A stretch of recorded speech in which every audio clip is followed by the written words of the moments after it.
Hey everyone, welcome back to my channel. Today we're making delicious sourdough pizza, which is a little bit of a healthier twist on your traditional pizza. I wanted to make a sourdough version, that way I can have them on the go. They're a little bit more gut friendly and save us some costs along the way. So I'm gonna show you guys how I make my sourdough pizza. It is a process that you have to start the day before, so a little bit of thought ahead of time is needed when you're gonna be making pizza, and that's why I love the idea of par-baking it and popping it into the freezer afterwards so you have it ready to go, and then you don't have to worry about thinking ahead that much. The recipe we're making today makes for about 10-inch size pizzas if you divide the dough into 4 balls, but you can also divide them into 2 balls and make larger pizzas, so that's really up to you. The ingredients are super simple for the crust. All you're going to need is some 00 flour, which is what's used typically for traditional pizzas. It makes for a lighter, crispier, and also like the inside will be chewier with this type of flour. If you don't have this, then you can just use all-purpose. It just will have a little bit of a different texture, but it's not a deal breaker. The next thing you're going to need is some salt. I have some fine sea salt here. You're going to need an active starter, a little bit of honey for some added flavor, and a little bit of olive oil to help the dough not stick to the containers we're gonna be proofing it in overnight. First thing you're going to do is grab a kitchen scale.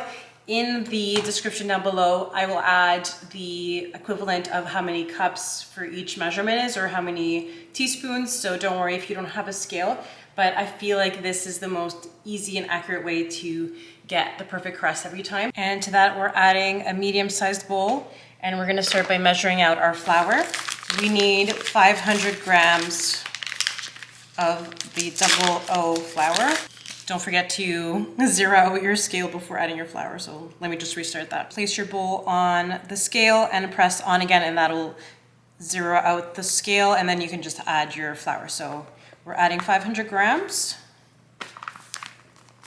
To the flour we're adding, so you can either press on again to zero out the scale, or you can just add to the 500 grams. We're adding 12 grams of fine sea salt.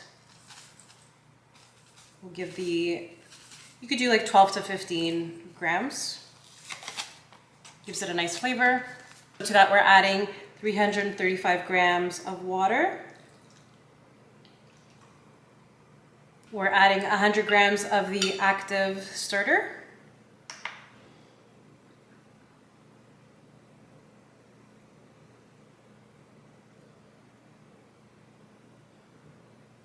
If you accidentally use a little bit more, I'm not too worried about it. It's pretty forgiving. It'll just rise a little bit more, which is fine. We're okay with that. We're okay with a fluffier pizza dough. And then the last thing we're adding is a little bit of honey. We're gonna add about 12 grams of honey just to give the dough a nice flavor when we're eating it, and it's not as bland. And now with a firm spatula, we're going to mix everything together. So a spatula is good for the initial process of mixing the dough, but we're gonna have to wash our hands, make sure our hands are clean, and get in there to start mixing with our fingers, which will heat up the bacteria in the starter, in our sourdough starter, which the bacteria really like warmth, and so that will help the dough develop even better. So most of the flour is incorporated. I think I'm gonna go in there with my hands and start mixing.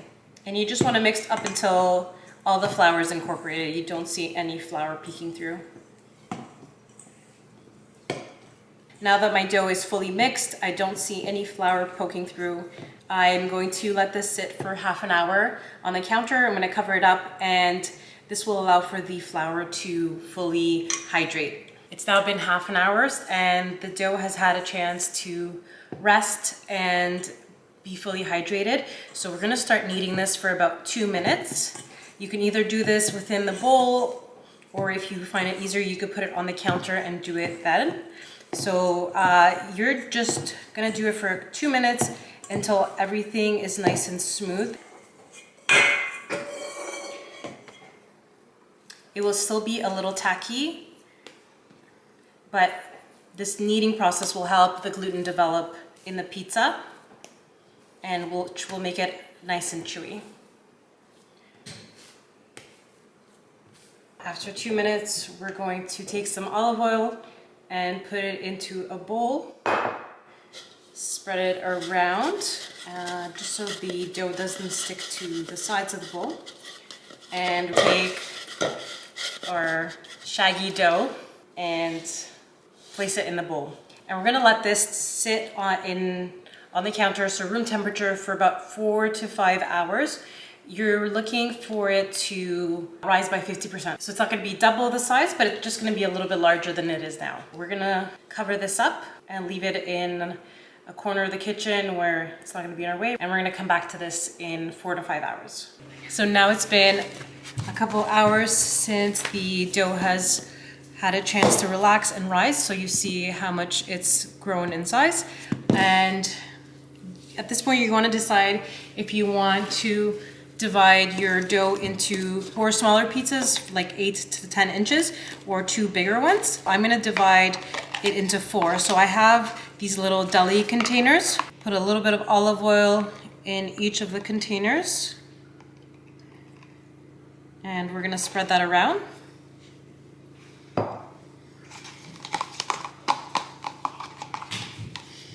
The olive oil ensures that the dough doesn't stick to the sides of the bowl or the container. Whatever size you decide, whether you decide to split it into 2 or into 4, just make sure the container is big enough, because we're gonna be putting this in the fridge overnight.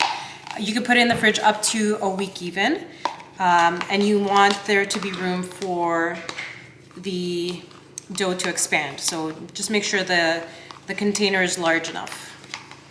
So now that these are oiled, I can put them to the side. And then I'm gonna put a little bit of flour on the counter.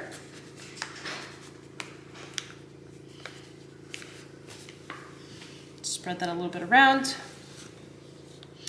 And then we're just gonna plop this over. And this is where you would need a bench scraper, but because I don't have one, I should probably get one. I just have been using a knife and it works pretty well. So all you wanna do is divide the dough into 4.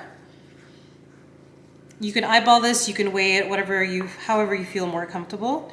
So this is, I'm just gonna cut this into 4, half here, and then I'm just gonna separate a little bit.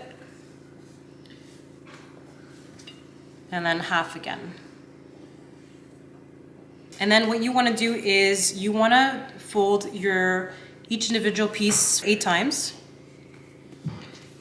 And this will further help develop the gluten. So just fold it into itself. 4, 5, 6, 7, 8. And then you can form it into a ball.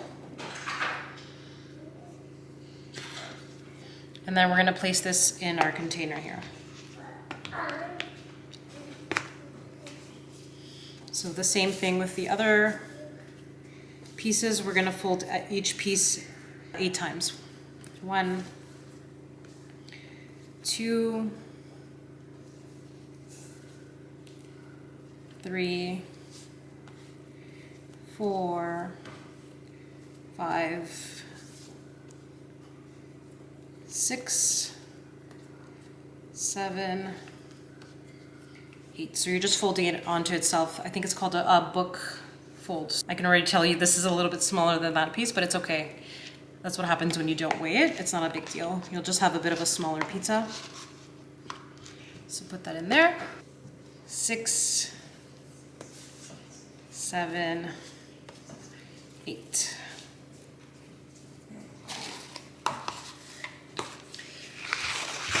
And then we're just gonna put a little bit more olive oil at the top and spread it over the top of the dough just so it doesn't stick to the lid if it expands too much. We're gonna pop this into the fridge overnight, ideally at least 18 hours, and then you can leave it up to a week.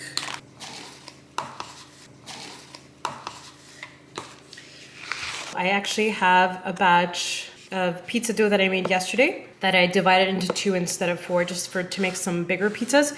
But this one just came out of the fridge now. So this is what it looks like when it's been sitting in the fridge overnight. You'll see some bubbles forming. But I've let this one here come to room temperature and it's been rising for a few hours now. It's ready to be stretched out. It's nice and bubbly. So one thing I would say is make sure you take out the dough ahead of time and let it come to room temperature. I would say at least an hour before, maybe even a couple hours. This gives the dough a chance to rest. It gives it a chance to come to room temperature. If your dough is remotely cold, it will start shrinking back. So when you're trying to stretch, if you ever had that problem where you're trying to stretch it and just keeps shrinking back, that's why. The dough probably just needs to relax a little bit more, or it needs to come to room temperature for a little bit longer. So we're gonna take this out of the container and put it onto a floured surface. We can either use a semolina flour for this, which has that grit to it, which will help it not stick to the pan, or you can use some of the same double O flour. I'm just gonna sprinkle a little bit of flour on my countertop, make sure it's nice and clean. And we're just gonna pop this on. It just comes off because we've oiled the container. And so we're just gonna make sure there's some flour underneath here, just move it around. And you're gonna start by kind of creating the crust. So just pushing the dough around and creating some edges. And then we can lift our pizza and start expanding it this way. See, because it's sat out in room temperature, it's not shrinking back. So just feel free to stretch it out. And then you have a few different options at this point. You can either grab a pizza peel that you're gonna put it in your pizza oven. We have that outside, but I haven't preheated our pizza oven, so I'm just going to bake it in our oven because, again, my whole point of making these pizzas is for us to have on hand in the future. So what I'm gonna do is I've been preheating my oven at 450 degrees Fahrenheit, and I have it on convection just because I want the air to be circulating and it's evenly baked for me. That's how my oven works best. And then you could put it directly on a pizza pan, or if you have like a cookie sheet, that could work too. Mine has holes, so I don't want flour getting all over my oven. So I'm gonna be just adding a little bit of parchment paper. And to that, I'm gonna add a little bit more flour as well, just to make sure nothing sticks and everything comes out easily. So now that I've stretched out my dough, just going to gently place this on the cookie sheet and shape it a little bit more round. You see that the edge is a little bit thicker than the center. And we're gonna pop this in the oven for about 7 minutes. Before we put it in the oven, we're just gonna slightly poke it.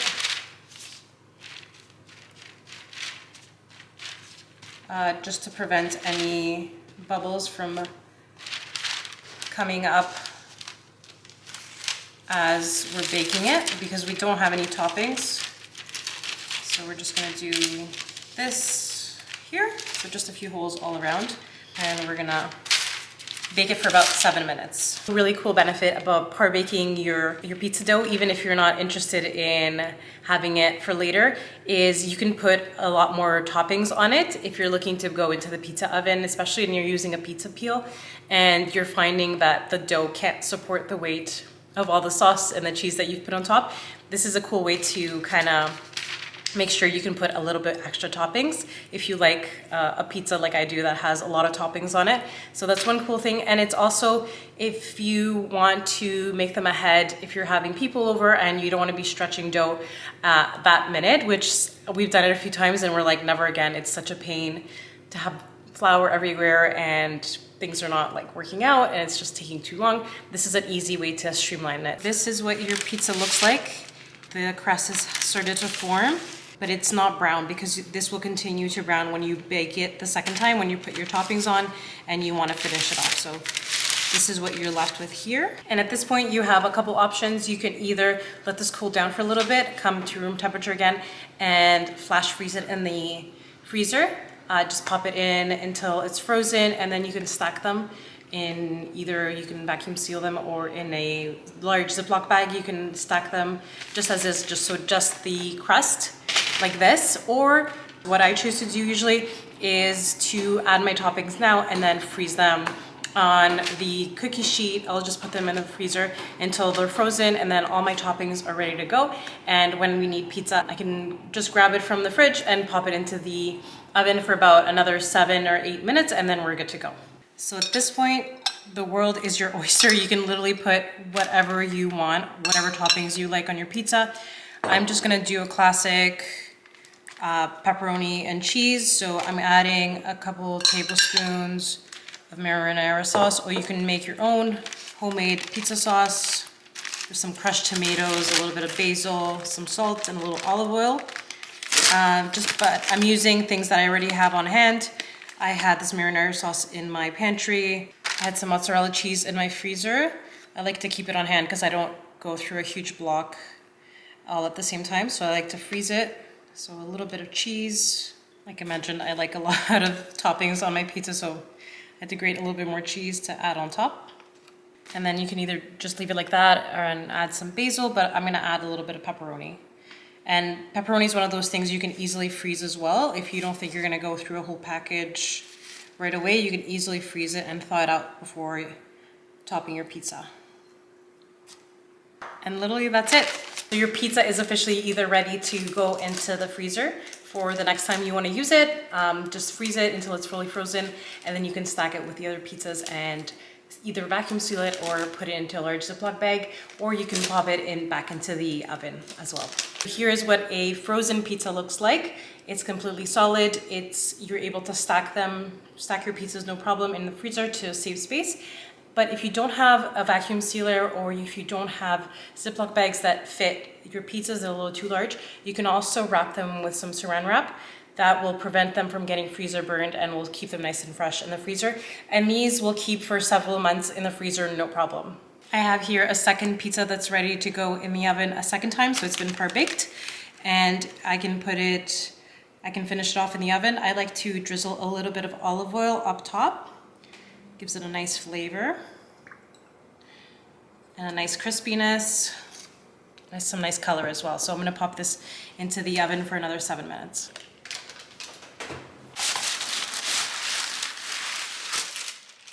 And this is what a fully cooked pizza looks like. Should probably let it cool for a second before cutting into it, but I just can't wait.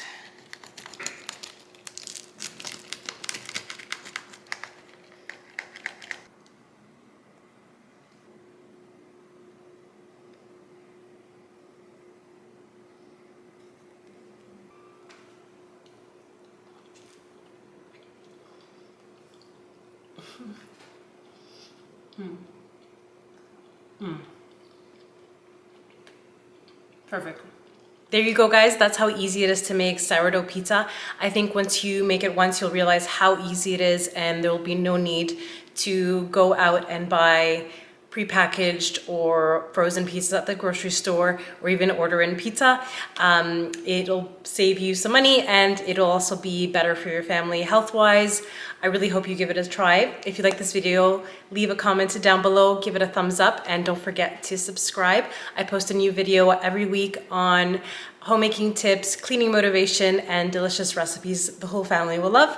And if you like this video, I think you'll enjoy my next video as well, which is my eggplant pizzas, which is essentially eggplant and cheese and marinara sauce, and it's so good, and it's a great low-carb option if you're looking for something like that. I'll see you guys next time.